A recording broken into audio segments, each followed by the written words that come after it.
하나님 말씀 함께 보시겠습니다. 우리 하나님의 말씀은 시편 56편 말씀입니다. 구약성경 시편 56편 말씀, 우리 13절까지 시편을 함께 저와 함께 번갈아 가시면서 교독하시도록 하겠습니다. 하나님이여 내게 은혜를 베푸소서. 사람이 나를 삼키려고 종일 치며 압제하나이다.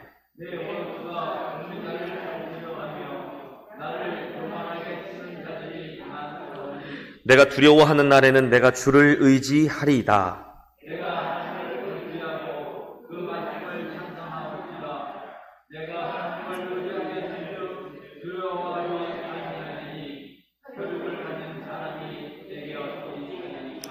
그들이 종일 내 말을 곡해하며 나를 치는 그들의 모든 생각은 사악이라.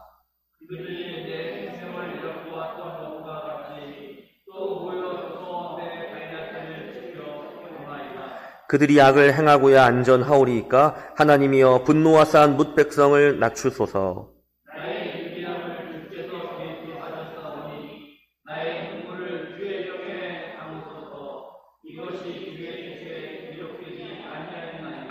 내가 아뢰는 날에 내 원수들이 물러가리니 이것으로 하나님이 내 편이심을 내가 아나이다.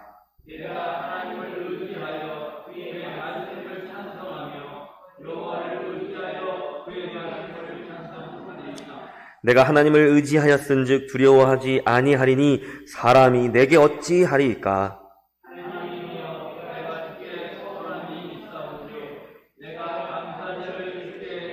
함께 읽습니다. 주께서 내 생명을 사망에서 건지셨음이라.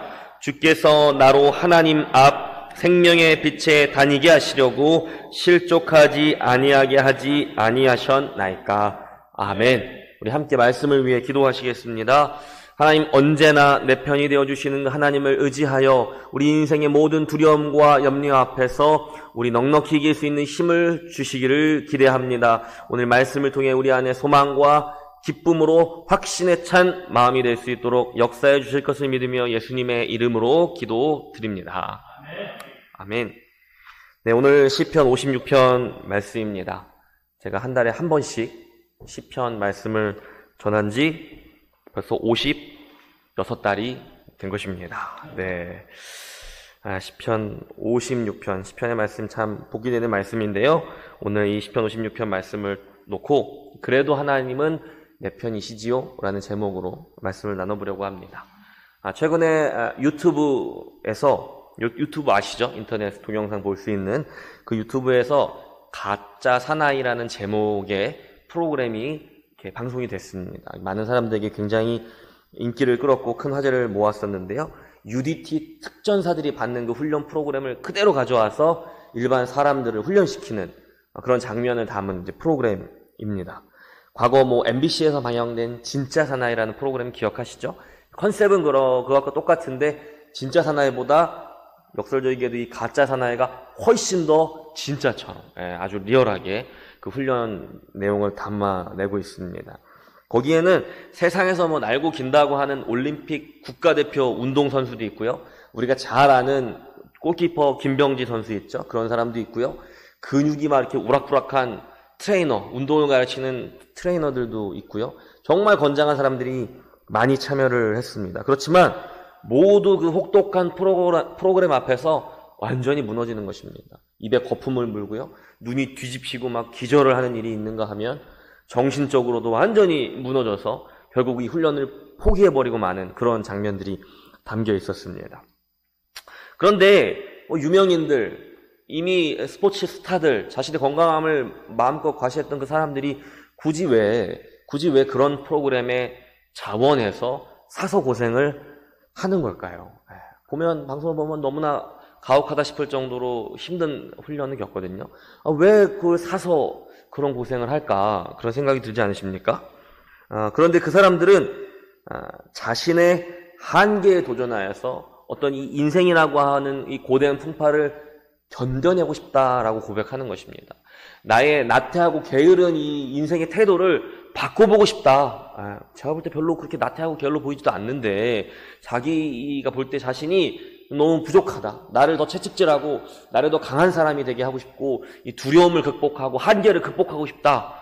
이런 결단을 내려가지고 지원을 해서 참여하게 됐다고 말하는 것입니다. 아마 많은 사람들에게 이런 마음가짐이 있을 거라고 생각이 듭니다. 두려움을 이겨내고 싶다는 그런 마음. 파도처럼 계속해서 나를 공격해오는 인생의 고난 앞에서 온몸이 벌벌벌 떨려오는 두려움 앞에서 내가 그래서 당당히 이겨낼 수 있는 힘을 얻고 싶다. 이런 마음들 아마 다 가지고 계실 것이라고 생각이 듭니다. 그런데 우리는 정말 이 UDT 특전사들의 훈련처럼 그런 고된 훈련을 견뎌내면, 그것을 치러내면 그런 두려움 앞에서 당당해질 수 있을까요? 우리가 그런 인생의 숱한 고난 앞에서 더 이상은 두려워하거나 염려하지 않을 그런 정신이 딱 우리에게 생겨나게 될까요? 우리가 예로부터 철이 좀 덜 들은 아들들을 향해서 군대를 갔다 와야 정신을 차린다, 이런 이야기를 많이들 하셨습니다. 실제로 제 친구들이 그랬고 지금 우리 사랑하는 우리 청년들이 그렇고, 군대를 갔다 오면 정신을 차립니까? 아들을 두신 우리 부모님들은 아마 아실 겁니다. 얼마 가지 않는다는 것을 제가 굳이 말하지 않아도 아실 수 있을 것입니다. 물론 조금은 달라집니다. 고생을 하고 어려운 일도 당해보고 견디다 보면 어느 정도 철도 들고 사람이 성장하기 마련입니다. 그러나 파도처럼 끝도 없이 계속 밀려오는 인생의 고난 앞에서 늘 담대하고 늘 두렵지 않은 사람이 있을 수 있는가? 그것은 정말로 어려운 일이라는 것입니다. 몇 번을 반복해도 두렵고 몇 번이 반복돼도 떨리는 일입니다. 우리 사랑하는 성도님들은 어떻게 그 인생의 풍파를 견뎌오셨습니까? 그저 참고 또 버티고 견디면서 지금까지 살아오신 우리 성도님들의 얼굴만 보아도 UDT 특전사들 다름없는 그런 훈장이 다 있으신 것 같다라는 생각이 듭니다. 그럼에도 불구하고 여전히 인생은 참 어렵지 않으십니까? 많은 어르신들이 여전히 인생이 고되다, 여전히 인생이 어렵다, 웬만한 인생인 줄 알았는데 웬만하지가 않다, 이런 말씀하시는 것을 정말 많이 듣게 됩니다. 내가 정말로 고된 인생을 살아왔기 때문에 이제는 어떤 어려움이 와도 내가 견딜 수 있다, 어려울 것이 없다, 이렇게 고백하실 수 있는 분이 계실까요? 저는 살면서 그런 분을 만나본 적이 없습니다.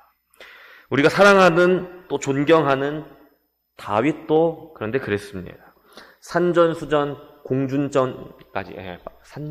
공중전까지 경험했던 이 다윗이지만 그 역시도 죽을 때까지 노년이 되어서도 힘들고 고된 인생 앞에서 좌절해야만 했고 울부짖어야만 했고 하나님 앞에 씨름해야만 했던 삶을 살 수밖에 없었습니다.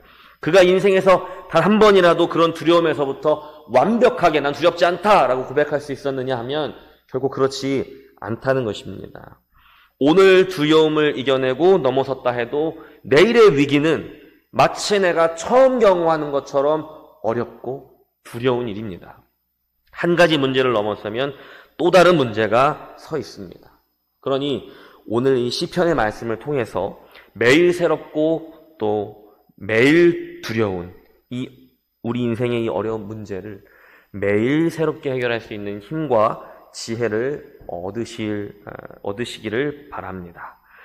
오늘 이 시편에는 참으로 다양한 악인들의 악행들이 기록되어 있습니다. 시편의 1편부터 56편까지 보면 정말로 다양한 악행들이 기록되어 있습니다. 얼마나 다양하고 기상천외한 악행으로 이 시편의 기자를 괴롭히는지 모릅니다. 오늘 시편에서는 또 그들이 어떠한 악행으로, 어떤 새로운 악행으로 우리 시편 기자를 괴롭게 했는지 한번 보시겠습니다. 1절을 보십시오. 사람이 나를 삼키려고 종일치며 압제한다라고 하고 있습니다. 그러니까 하루 종일 자신을 짓밟고 지배하기 위해서 이렇게 짓누르고 있다, 악인들이 이렇게 말하는 것이죠.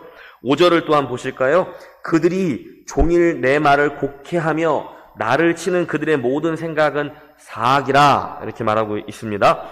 그들은 온통 이 시편 기자를 괴롭히고 파괴하기 위한 생각으로 가득하기 때문에 어떻게 하면, 어떻게 해서든 이 시편 기자를 망가뜨리기를 원하고 있습니다. 그래서 그들이 택한 방법이 무엇이냐면 그의 말을 왜곡해서 피해를 주고 상처를 줍니다. 그런 방법을 통해서 이 시편 기자를 자기 발밑에 지금 두려고 하는 것입니다. 오해와 곡해만큼 억울하고 분한 일이 없습니다. 그렇죠? 내가 하지도 않은 말 때문에 미움받고 내 말이 내가 의도한 것과는 전혀 상관없이 엉뚱한 의미로 전달되어 가지고 미움받게 되고 손해보게 되고 이상한 소문이 나고 이런 것만큼 억울한 일이 없습니다. 우리는 그런데 그런 일들을 흔하게 또 경험하고 보게 됩니다. 오해가 생겼다고 일일이 다 찾아가면서 내가 설명을 한다고 한들 그것이 해결되지도 않고 내 처지만 누추해지는 것입니다. 그런데 이 악인들이 이런 몹쓸 짓을 어떤 식으로 하냐면 오늘 다시 6절을 보십시오. 그들이 내 생명을 엿보았던 것과 같이 또 모여 숨어 내 발자취를 지켜보나이다 라고 합니다. 그들은 어떻게 해서든 이 시편 기자를 지금 못 살게 굴려고 숨어서 지켜본다는 것입니다. 어디 보자. 이거 어디 꼬투리 잡힐 거 하나 없나 하면 걸리기만 해봐라 이러면서 숨어서 나를 지켜본다는 것입니다. 내 삶을 주시한다는 것입니다. 그들이 무엇을 지켜봅니까? 내 발자취를 지켜봅니다. 내가 살아온 길, 내가 걸어온 그 길을 가만히 지켜보면서 꼬투리 잡을 것이 없나 한다는 것입니다. 그래서 가만히 보면 나를 힘들게 하고 어려움을 주는 사람들은 나에게 무관심한 사람들이 아니라 정말 나한테 관심이 많은 사람들입니다. 나에게 관심이 너무너무 많아서 나를 늘 주시하고 지켜보다가 꼬투리를 잡아서 공격한다는 것입니다. 제가 정말로 좋아하는 축구 선수 중에 손흥민 선수라고 있습니다. 제가 아주 새벽마다 그 경기를 찾아서 볼 정도로 너무너무 좋아하는데요. 지금 세계의 무대에서 정말 큰 활약을 하고 있죠. 세계의 많은 사람들이 이 손흥민 선수가 얼마나 위대한 선수인지에 대해서 막 칭찬을 아끼지 않고 있습니다. 그런데 유독 인터넷상에서 이 손흥민 선수를 폄하하고 별 볼 일 없는 선수다. 너희들이 그 좋아하는 걸 이해할 수가 없다. 너희들이 지금 한국 사람이라고 너무 어떤 애국심에 취해가지고 지금 너무 과대평가를 하고 있다. 손흥민 선수 그 별거 아니다. 이러한 막 흉을 보는 사람들. 그리고 손흥민 선수를 응원하는 사람들을 막 모욕하는 사람들이 인터넷에 굉장히 많이 있습니다. 근데 정말로 자기들 말처럼 손흥민 선수가 별 볼 일 없고 뭐 플레이가 뭐 별로 응원할 가치가 없는 선수면 안 찾아와야 되지 않습니까? 막 2시, 3시에 열리는 새벽 2시, 3시에 있는 그 경기에도 꼭 인터넷에 찾아와가지고 그 경기를 보면서 욕을 하는 거예요. 참 희한합니다. 관심이 없고 별로면 안 오면 되는데 누구보다 관심이 많고 모든 경기에 찾아와서는 그렇게 흉을 보고 욕을 하더라는 것입니다. 이 악성 댓글 문제가 그런데 보통 문제가 아닙니다. 사람들이 조금만 인기를 끌고 유명해지게 되면 잘 나가게 되면 여기저기에서 이제 있는 소리 없는 소리들이 막 생겨나기 시작합니다. 소위 말하는 신상 털기가 시작이 되는 것입니다. 그래서 이 사람을 탈탈 털어서 먼지가 나나 안 나나 이제 보는 것이죠. 과거에 했던 일, 또 뭐 하지도 않았던 일까지 해서 했던 일, 안 했던 일까지 해서 막 사람을 털어냅니다. 막 털어내는 것입니다. 그러면 뭐 범죄 이력도 나오고 음주운전 했던 거, 뭐 폭행 시비가 걸렸던 거, 뭐 성추행 했던 거, 뭐 돈을 떼먹었던 거, 학창 시절에 일진놀이 했던 것, 뭐 이런 것까지 다 막 털어내가지고 사람이 흠잡을 게 뭐가 있나 하고 막 사람을 거꾸로 뒤집어서 막 털어내는 것입니다. 유명세라는 말이 있습니다. 유명해지면 좋은 점도 있지만 유명한 만큼 값을 지불해야 한다는 것이죠. 요즘 부동산 값이 많이 올랐다고 하는데 유명세도 엄청 올랐습니다. 예전에는 조금만 감당하면 됐는데 지금은 내 인생의 발자취를 이 인터넷을 통해서 탈탈 털어서 정말 탈탈 털어서 모든 것을 다 밝혀내기 때문입니다. 수많은 연예인들 또 수많은 유명인들이 이런 일들을 경험하고 시달리면서 살아갑니다. 정말로 이 정신을 바짝 붙잡고 살아가지 않으면 무너질 수밖에 없는 것 같습니다. 이런 신상 털기가 시작되면 이거 누구 하나가 죽어야 끝나겠구나. 누구 하나가 죽기를 바라는구나 라는 생각이 듭니다. 그런데 이것이 유명인들만의 문제냐 하면 그렇지는 않습니다. 우리 주변에도 이런 위협이 존재하기 때문에 그렇습니다. 적은 늘 가까이에 있다고 하지 않습니까? 내 주변에 나와 가까이 하면서 내 약점을 찾아내고 내게서 흠집 낼 것을 찾아내는 사람들은 항상 있습니다. 그들은 내 말을 왜곡하고 의미를 곡해하고 오해를 만들고 소문을 만들고 나를 아주 누추한 사람으로 만들어 버립니다. 누가 잘 된다고 하면 그 꼴을 못 봅니다. 누가 잘 된다고 하면 같이 열심히 노력해서 같이 잘 된다고 생각하면 좋을 텐데 정말 너무나 많은 사람들이 그 잘 되는 사람을 끄집어내서 같이 못하자, 같이 망하자, 이런 사람들이 얼마나 많은지 모릅니다. 사회생활을 시작하고 하다못해 작은 사회라고 할 수 있는 학교에만 들어가도 약점 하나만 잡히면 큰일 날 것 같은 그런 일들을 많이 경험하게 됩니다. 그래서 우리는 남에게 약점이라도 잡힐까, 내가 약자의 위치에 처하게 될까 전전긍긍하면서 긴장 속에 살아가게 됩니다. 그래서 사람들은 때때로 인생을 정글에 비유하기도 합니다. 여러분, 만약에 누군가가 내 인생의 발자취를 싹 훑어서, 여러분 인생의 발자취를 싹 훑어서, 여러분 실제로 요즘에 인터넷을 통해서 그런 것들이 가능하거든요. 여러분들의 과거부터 지금까지를 싹 훑어서 탈탈탈탈 털어낸다고 한번 생각을 해보십시오. 털어서 먼지 안 나는 사람이 있습니까? 조그만 흠집 없는 사람이 있겠습니까? 얼마나 흠잡을 일이 많이 있습니까? 누구나 부끄럽고 감추고 싶은 일들이 있는 것 아니겠습니까? 다윗만 보아도 그렇습니다. 막상 이 다윗의 흠을 잡으려고 하면 우리가 성경 조금만 뒤져보아도 흠 잡을 일이 얼마나 많은 사람입니까? 그러니 어찌 보면 내가 떳떳하기 때문에, 또 흠 잡을 일이 전혀 없기 때문에, 또 이 지금 악인들이 하는 고발이 전부 다 허위다, 거짓말이다, 그렇기 때문에 내가 하나님께 부르짖을 수 있는 것이 아니라는 것입니다. 이 위기를 벗어나게 해달라고 하나님께 내가 죄가 없기 때문에 그렇게 말할 수 있는 게 아니라는 것입니다. 그래서 오늘 본문 1절을 보십시오. 시편 기자가 무엇이라고 말하고 있습니까? 하나님이여 내게 은혜를 베푸소서라고 말하고 있습니다. 은혜를 베푸소서. 그러니까 은혜에 기대지 않으면 그 자격이 없기 때문에 그렇습니다. 우리는 죄인입니다. 예수 그리스도로 인해 우리가 거듭났지만 여전히 죄인의 속성을 안고 살아갑니다. 오늘 시편에서 이 시편 기자를 공격하는 악인들을 사람 혹은 혈육을 가진 사람 등으로 표현을 합니다. 그런데 우리도 똑같은 사람 아닙니까? 이 혈육을 입고 살아가는 똑같은 사람이죠.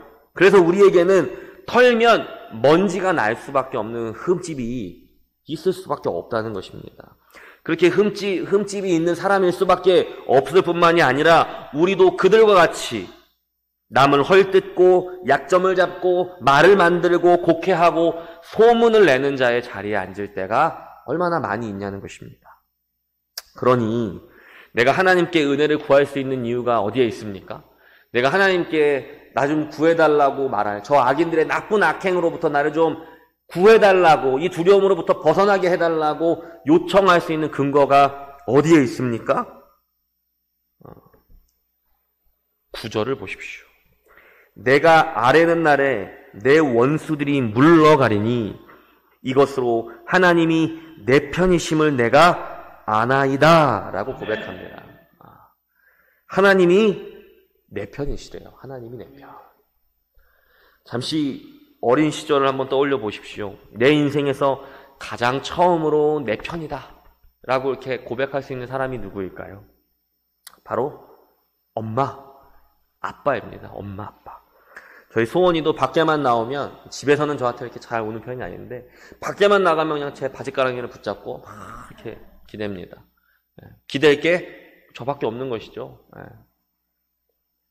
어린 시절 밖에서 친구와 한바탕 싸우고 돌아오면 엉엉 울면서 누구를 찾습니까? 엄마, 아빠 하고 찾습니다.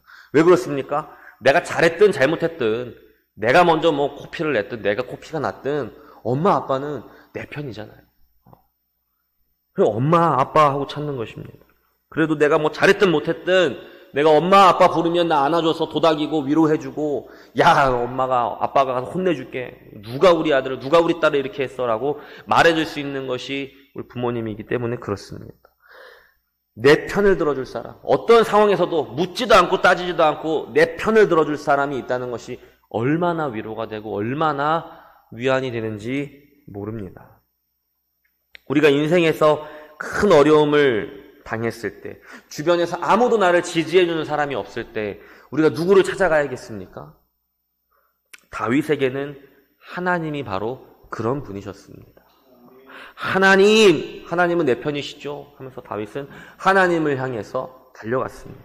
그렇게 하나님을 크게 부르며 하나님 품에서 엉엉 울면서 위로해 달라고, 자기를 좀 도와달라고 말할 수 있는 사람이 다윗이었습니다. 그렇게 하나님의 은혜를 구했습니다. 자기가 잘해서도 아니고요, 잘나서도 아니고요, 하나님 내 편이시니까 나를 좀 도와달라고 말했다는 것입니다. 하나님이 내 편이라는 사실이 얼마나 감사한지 모릅니다. 생각만 해도 정말 눈물이 나고 가슴이 따뜻해집니다. 한번 상상을 해보십시오. 나에게 위기가 닥치고 아무도 내 편을 들어주지 않을 때 하나님께서 한 팔로 나를 확 안으면서 야, 얘는 건들지 마, 얘는 우리 편이야, 이렇게 말해준다고 생각하면 얼마나 감동이 됩니까? 오늘 본문 8절을 보십시오. 나의 유리함을 주께서 계수하셨사오니 나의 눈물을 주의 병에 담으소서. 이것이 주의 책에 기록되지 아니하였나이까? 라고 말씀하고 있습니다. 악인들은 내 발자취를 탈탈 털어서 내가 죽을 때까지, 내가 죽기를 바라면서 트집을 잡고 공격을 하고 날 괴롭히지만, 우리 하나님은 어떻게 하십니까? 내 편이신 우리 하나님은 내 인생의 발자취를 쭉 돌아보시면서 내 인생을 탈탈 털어서 먼지가 나게 하는 것이 아니라 내가 그동안 얼마나 아팠고 얼마나 괴로웠고 얼마나 억울했는지를 하나하나 세어보시고 하나하나 적으셔서 간직하시고 그것을 가지고 나를 위로하시고 인정해 주신다는 것입니다. 내가 안다. 내가 네 마음을 다 안다. 네가 어떻게 어떤 일을 당했는지 내가 다 세봤다. 내가 다 꼼꼼히 살펴봤다. 내가 다 기억하고 있고 다 기록해놨다. 하나님께서 그렇게 말씀하신다는 것입니다.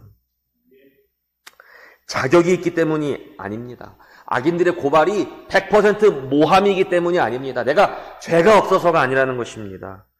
하나님은 우리 어머니 아버지처럼 어떤 상황에서도 내 편이 되어주시기 때문에 내가 감히 은혜를 구할 수 있는 것입니다.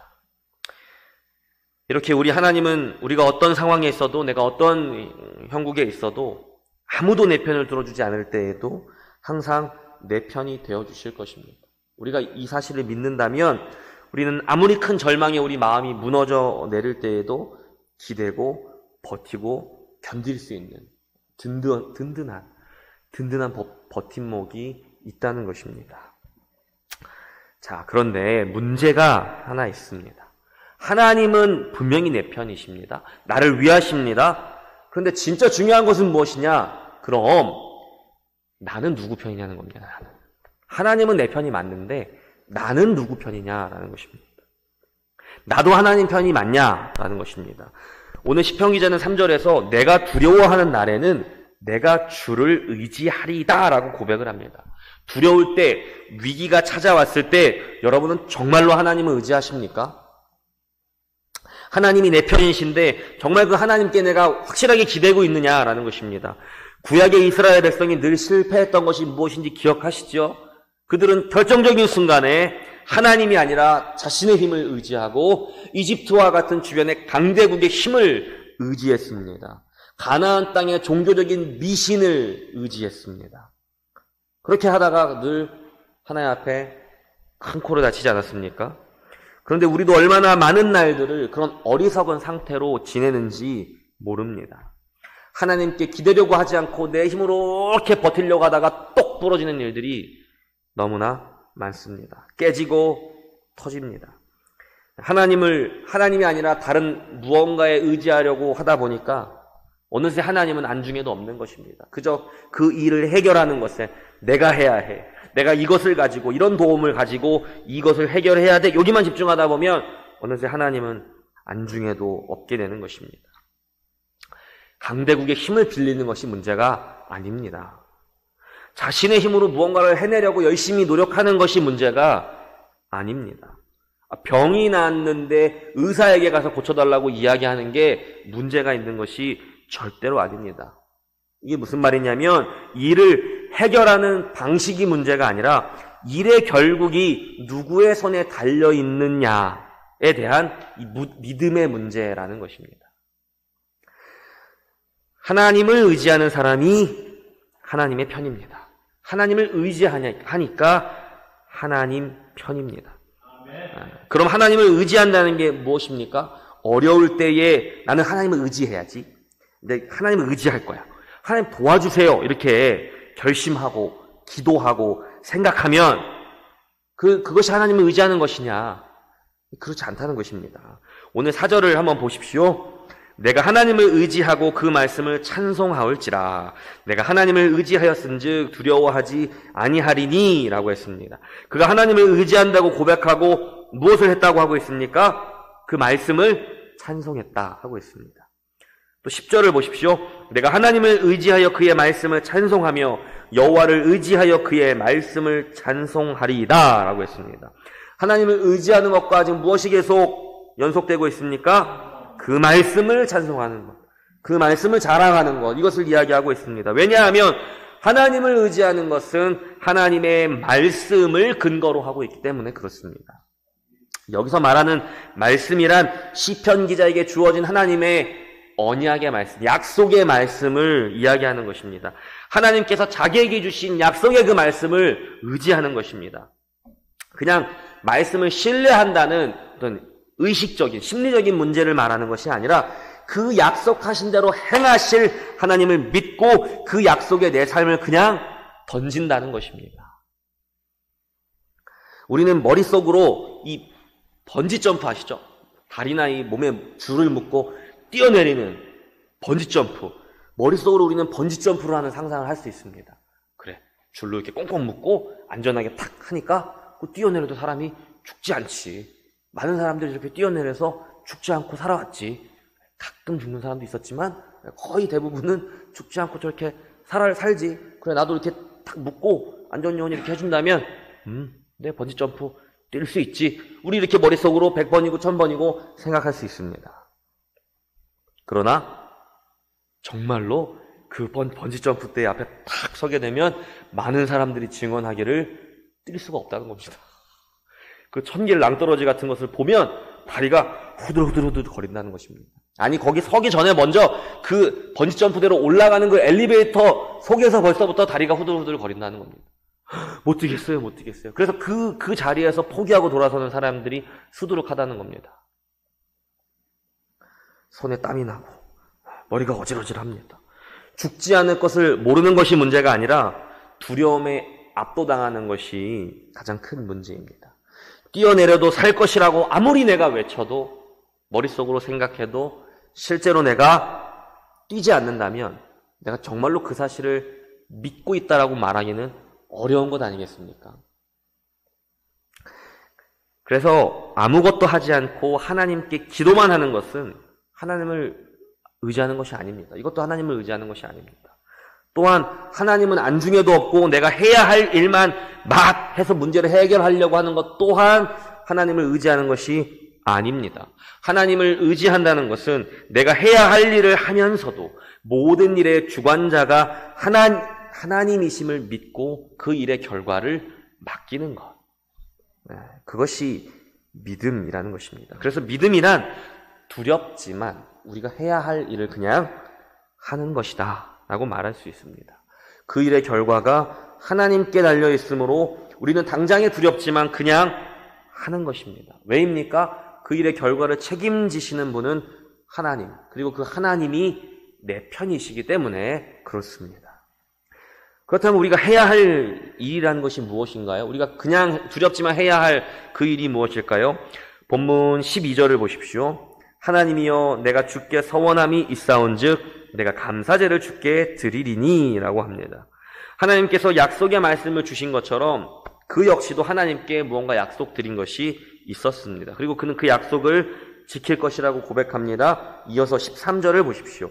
주께서 내 생명을 사망에서 건지셨음이라. 주께서 나로 하나님 앞 생명의 빛에 다니게 하시려고 실족하지 아니하게 하지 아니하셨나이까? 라고 하고 있습니다. 하나님께서는 자기 편, 자기 백성의 그 생명을 사망에서 구원하시고는 그를 지금 어디로 데려가신다고 하고 있습니까? 생명의 빛에 다니게 하신다라는 겁니다. 이 다닌다라는 말은 일상을 산다, 생활을 한다 이런 의미입니다. 신약 성경의 요한복음 8장 12절을 보시면 예수님께서 이런 말씀을 하셨습니다. 나는 세상의 빛이니 나를 따르는 자는 어둠에 다니지 아니하고 생명의 빛을 얻으리라. 아멘. 예수님은 세상의 빛으로 오셨습니다. 죄로 어두운 세상에 피할 수 없는 빛으로 비추어 주셨습니다. 그런데 놀랍게도 많은 사람들이 그 빛을 피해서 도망다니며 살아갑니다. 무섭고 두려운 세상에서 우리가 속 편하게 살기 위해서는 어디서 사는 게 좋을까요? 빛 가운데 나오는 것보다는 어느 정도 나를 감춰주는 어둠에 속해서 사는 게 속이 편합니다. 어둠 속에서 그렇고 그런 사람들이랑 그렇고 그렇게 사는 게 속 편하고 거슬릴 게 없습니다. 사람들이 와 하면 같이 와 하고 사람들이 우 하면 같이 우 하면서 그 속에 어울려서 적당히 버무려져서 살면 속이 편합니다. 어둠에 다니면 좀 덜 피곤하죠? 그러면 어떻게 되는 것이냐? 그들처럼 나도 누군가에게 두려운 사람이 돼서 사는 겁니다. 그들처럼 성내고 욕심내고 흠집 잡고 약점을 잡아서 공격하고 모욕하고 소문을 내고 모든 상황을 나에게 유리하게 만들어내고 사람을 끌어내리는 것, 그런 사람이 되는 것입니다. 세상은 그러는 편이 더 낫다라고 우리를 유혹합니다. 누구라도 그럴 수밖에 없다라고 우리를 유혹합니다. 분하고 억울할수록 현실이 그런 걸 어쩌냐라고 유혹을 합니다. 그 말이 얼마나 달콤하게 들리는지 모릅니다. 네가 악한 게 아니라 현실이 그런 걸 어떡하냐, 마음을 독하게 먹어라, 이런 말들이 얼마나 달콤하게 들리는지 모릅니다. 얼마나 타당하게 느껴지는지 모릅니다. 그런데 하나님께서는 우리에게 자꾸만 빛으로 나오라고 요청하시는 것입니다. 그 빛을 우리에게 보내주셨다는 것입니다. 말씀이 육신이 되고 말씀의 빛이 되어서 오신 분, 그 말씀이 세상을 밝게 비치는 빛이 되셨습니다. 그렇게 우리에게 오셨습니다. 그 빛, 그 말씀이 바로 예수 그리스도이십니다. 말씀이신 예수, 빛으로 오신 그 예수님을 따라서 그분이 보이신 모범대로, 그분이 비추어 주신 대로 예수님처럼 살아가는 것, 그것이 바로 빛에 다니는 삶입니다. 그리고 그것이 바로 우리가 두렵지만 그냥 해야 하는 일이고, 하나님께서 내 편이 되어서 우리를 사망에서 생명으로 건져주신 이유라는 것입니다. 우리를 어둠이 아니라 빛에 다니게 하시려고 말입니다. 오늘 본문 13절을 다시 한번 읽겠습니다.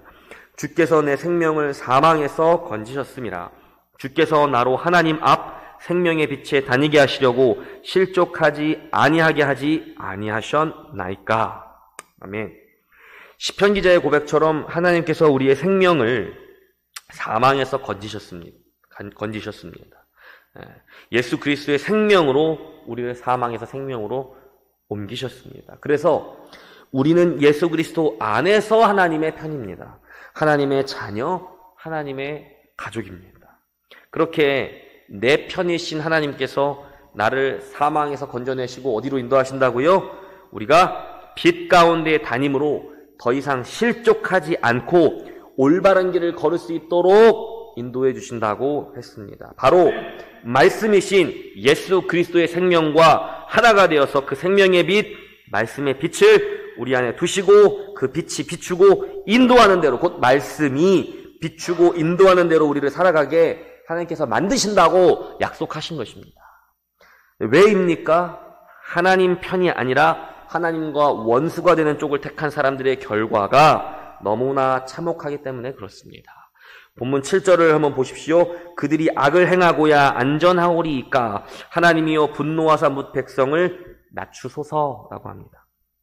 하나님의 원수가 되어서 어둠에 행하는 사람들, 곧 악을 행하는 사람들은 절대로 안전할 수가 없습니다. 이 안전할 수 없다는 이 말의 더 정확한 의미는 안전한 피난처가 없다는 말입니다. 곧 도망갈 곳이 없다는 겁니다. 그 사람들은 도망갈 곳이 없습니다. 교만한 자리에서 우리를 괴롭게 하는 자들을 하나님께서는 반드시 낮추시고 심판할 것인데 그때 그들이 도망갈 곳이 없다는 것입니다. 너무 무서운 말씀 아닌가요? 하나님은 내 편이시고 내가 하나님 편이라는 말은 이제 내가 더 이상 어둠에 속한 사람이 아니라 빛 가운데 나와서 살아가는 사람이라는 의미입니다. 내가 속한 곳이 어둠이 아니라 빛이다 이 말입니다. 내 마음대로 살고 내 삶을 내가 책임지는 인생이 아니라 하나님의 말씀의 인도를 받아 살아가는 인생이다 라는 것입니다. 그런데 내가 고백한 대로 어둠이 아니라 이 빛에 속한 사람처럼 빛 가운데 거하며 살아가기 위해서는 용기가 필요합니다. 맞죠? 세상을 거스르기 때문에 그 세상을 거스를 때 나에게 오는 그 저항과 싸워야 하고 그 나를 저항하는, 내게서 저항으로 다가오는 그 모든 것들과 맞서야 할 때 찾아오는 그 두려움을 이길 수 있는 용기가 필요합니다. 세상의 주류를 거스르기 때문에 만나게 될 그 저항에 대한 두려움, 또 혹시 나만 손해보는 것 아닐까라는 생각이 드는, 또 하나님의 말씀을 뭐 하는 겁니까? 의심하게 되는 그런 두려움, 그런 것들이 반드시 우리를 찾아오게 됩니다. 그럼에도 불구하고 우리는 역사 속에서 또 우리 주변에서 놀라운 믿음의 선택을 통해서 참 위대한 간증을 들려주는 많은 사람들의 이야기를 보게 됩니다. 그들은 어떻게 그런 일들을 했을까?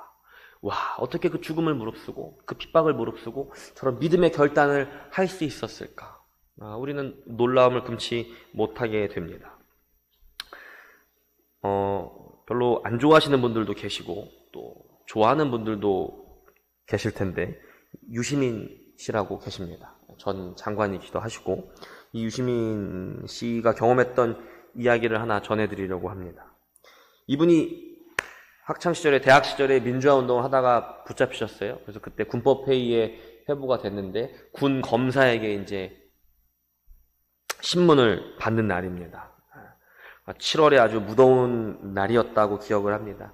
매미 소리가 쟁쟁하게 울리는 그때에 포승줄에 이렇게 묶여서 열댓 명이 나무 의자에 이렇게 앉아가지고 신문 받을 것을 대기하고 있었다고 합니다. 이 헌병들이 총을 들고 다 이렇게 지키고 있으니까 얼마나 무서웠겠습니까? 해봐야 그 사람이 그때 대학생인데 얼마나 무서웠겠습니까? 포승줄에 이렇게 묶여가지고 어떻게 될지도 모르고 정말 숨소리밖에 안 들리더라는 겁니다. 이렇게 조용히 있는데 그 신문장에 나비 한 마리가 어디서 날아 들어와가지고는 창문에 이렇게 톡 계속 부딪히더래요. 그러니까 숨소리밖에 안 들리는 그 조용한 곳에서 그 나비가 톡톡 거리니까 그 기다리던 사람들이 다 이렇게 나비를 보고 있지 않았겠습니까? 그러니까 우리가 심리적으로 나비가 그렇게 하고 있으면 좀 풀어주고 싶잖아요. 우리 교회에도 잠자리가 때 되면 막 날아와가지고 도망가지 못하고 이렇게 있으면 그 막 풀어주고 싶지 않습니까? 그러니까 사람들이 그걸 보면서 이렇게 풀어주고 싶은데 가서 이렇게 놔줬으면 좋겠는데 너무 무서우니까 아무도 꼼짝을 못 하더라는 겁니다. 아무도. 근데 그때 유시민 씨 뒤에서 누군가 이렇게 싹 일어나는 소리가 들리더래요. 그러더니 한 사람이 이렇게 똑같이 포승줄에 이렇게 묶여있는 사람이 천천히 그 나비한테 걸어가더니 나비를 이렇게 묶인 손으로 잡아가지고 또 천천히 걸어가지고는 그 헌병 옆을 천천히 이게 지나가가지고는 그 나비를 이렇게 쓱 놔주고는 또 천천히 걸어가지고 자기 자리에 쓱 앉더래요. 너무 놀라웠다는 겁니다. 자기는 무서워가지고 입도 뻥끗 못하고 숨도 크게 못 쉬겠는데 저 사람은 어떻게 저렇게 담대하게 그런 일을 할 수가 있을까? 이 너무 신기했다는 겁니다. 이 유시민 씨가 민주화 운동을 하면서도 사실은 너무너무 무서웠대요. 너무너무 무서웠는데 이 싸움에서 이길 수 있다는 확신도 없었고 자기는 너무너무 무서운데 그럼 왜 했느냐? 그걸 어떻게 했느냐? 이렇게 물어봤더니 그 사람이 자기가 민주화 운동을 한 게 왜 했냐? 안 하면 창피하니까 했대요. 이런 상황에서 내가 이거 안 하면 자존심 상하니까, 창피하니까. 그리고 또 뭐 인간 존엄에 대한 어떤 분노, 뭐 그런 감정들로 그 일을 그냥 했다는 겁니다. 그런데 본인이 결국 그 군법회의에서 결론이 나가지고 억지로 군대에 끌려가게 됐는데 제대할 때가 되니까 내가 제대하면 다시 이 민주화 운동을 해야 될 것 같은데 아무리 생각해도 너무 무섭다는 거예요. 이 두려움이 가시지가 않더라는 겁니다. 그래서 그때 누가 생각났냐? 그때 그 나비를 놓아준 사람이 생각난 거예요. 그래서 이분이 수소문 끝에 그분이 누군가 하고 찾아봤더니 그 사람이 재정원이라고 하는 이 카톨릭의 수사였대요. 그러니까 신부가 되기 전에 전도사 같은 사람인 거죠. 그래갖고 이 유시민 씨가 그렇구나. 내가 이 종교가 생기면 종교를 가지면 두려움을 이길 수 있겠구나 생각을 해가지고 그분 집을 수소문해서 찾아갔다고 합니다. 근데 거기서 그분은 만나지 못하고 그분의 형이었던 그때의 당시에 신부님이었던 제정구라는 분을 만나게 되는데 자초지종을 설명하고 내가 종교를 찾으면 두려움을 좀 이길 수 있을까 싶어서 찾아왔다. 저도 교회 나가면 그렇게 될 수 있습니까? 이렇게 물어봤대요. 그랬더니 그분이 뭐라 그러셨을까요? 빨리 등록하십시오. 이렇게 얘기했으면 좋았을 텐데 이분이 그것 때문에 나오는 거면 교회 나오지 마십시오. 이랬다는 겁니다. 두려움을 없애겠다는 것은 당신이 신이 되겠다는 겁니다. 이렇게 얘기를 했다고 합니다. 이 두려움은 그거 없앨 수가 없는 겁니다. 라고 말을 했대요. 그랬더니 유시민 씨가 아니 그러면 그 재정원 씨는 그분은 어떻게 그 무서운 가운데 그렇게 나비를 놓아줄 수 있는 그 용기가 있었고 선생님은 또 어떻게 그 신부의 길이라고 하는 성직자의 길이라고 하는 그 길을 어떻게 담대하게 그렇게 다 하실 수가 있습니까? 이렇게 물어봤대요. 그랬더니 그 재정구라는 신부님이 뭐라고 이야기하시냐면 두려움은 극복하는 게 아니라 그냥 참는 겁니다. 이렇게 말씀하시대요. 그냥 참는 겁니다. 두려운데요. 그냥 참고 하는 거예요. 이렇게 말씀을 하시더라는 겁니다. 그러니까 신앙이 이 두려움을 참을 수 있는 힘을 물론 주긴 하지만 두려움 자체가 없어지는 건 아닙니다. 이렇게 이야기를 했대요. 그런 이유로 교회에 오신다면 틀림없이 실망할 겁니다. 이렇게 얘기를 했다고 합니다. 돌아오는 길에 유시민 씨가 실제로 엄청 실망을 했대요. 내가 그래서 찾을 수 있을 줄 알았는데 아니었나? 이러면서 엄청 실망을 했다고 합니다. 안타깝지만 아마 유시민 씨는 신앙의 비밀을 제대로 이해하지는 못하신 것 같아요. 그렇죠? 그 비밀을 깨닫지는 못하신 것 같습니다. 신앙으로 두려움을 극복할 수 있는 진짜 비결이 뭔지에 대해서 지금 믿어지지 못한 거예요. 믿음이란 그렇죠. 두려움이 사라지는 것이 아닙니다. 여러분 예수 그리스도 믿는다고 예수님 믿다고 무서움이 사라지십니까? 우리 막 어둡고 캄캄하고 사람 없는 데만 가도 무섭지 않으세요? 마귀 사탄 예수의 이름 앞에서 막 벌벌벌 떤다는 거 알아도 막 귀신 나올 것 같아 이러면서 막 무섭지 않으십니까? 귀신만 무서운 게 아니라 사람이 더 무섭죠. 사람이 무섭고 사람이 하는 일이 무섭고 인생이 무섭고 큰일이 날까봐 무섭고 큰일을 당할까봐 무섭고 손해볼까봐 무섭고 무서운 일이 얼마나 많이 있습니까? 그런데 믿음이란 두려움이 사라지는 것이 아니라 두렵지만 그냥 하는 것입니다. 우리 믿음의 많은 선배들도 그랬다는 것입니다. 일본 순사에게 끌려가서 신앙을 부인하라고 그렇게 말을 했을 때에도 그것을 거부하고 자신의 믿음을 고백할 수밖에 없었던 우리 믿음의 선배들, 그분들이 무섭지 않았을까요? 너무너무 무서웠다는 것입니다. 너무너무 무서웠지만 그냥 하는 것입니다. 나치에게 핍박당하고 감옥을 오고 갔던 독일의 신학자이자 위대한 목사였던 디트리트 본웨퍼 역시 감옥을 오고 갈 때 사람들은 위대한 믿음의 영웅이라고 말하지만 정작 속으로 자기는 너무너무 무서웠다는 것입니다. 무섭지만 하는 것입니다. 모두가 그렇습니다. 두렵지만 그냥 자신을 던졌다라는 것입니다. 어떻게 그럴 수 있습니까? 우리 안에 예수 그리스도가 계시기 때문입니다. 그분을 통해 우리는 확실한 미래를 보장받았기 때문입니다. 죽음에서 부활하신 그 예수 그리스도의 생명을 약속받았기 때문입니다. 그렇기 때문에 그 약속에 내 삶을 던져야 합니다. 두렵지만 더 이상 나는 어둠에 속한 사람이 아니라 빛에 속한 사람이라는 것을 우리의 삶으로 고백해야 하는 것입니다. 그리고 그것이 믿음이다 라고 성경은 한결같이 우리에게 말하고 있습니다. 두려운 현실과 마주하며 살아가고 계시는 우리 성도님들 모든 두려움 앞에서 하나님은 내 편이시다 하고 고백하시고 위로 받으시고 힘을 얻으시기 바랍니다. 그리고 내 편이신 하나님께서 인도하시는 복된 길, 빛의 길, 예수의 길로 우리 두렵지만 우리의 삶을 던질 수 있는 그 믿음을 날마다 구하시기를 바랍니다. 우리 함께 기도하시겠습니다.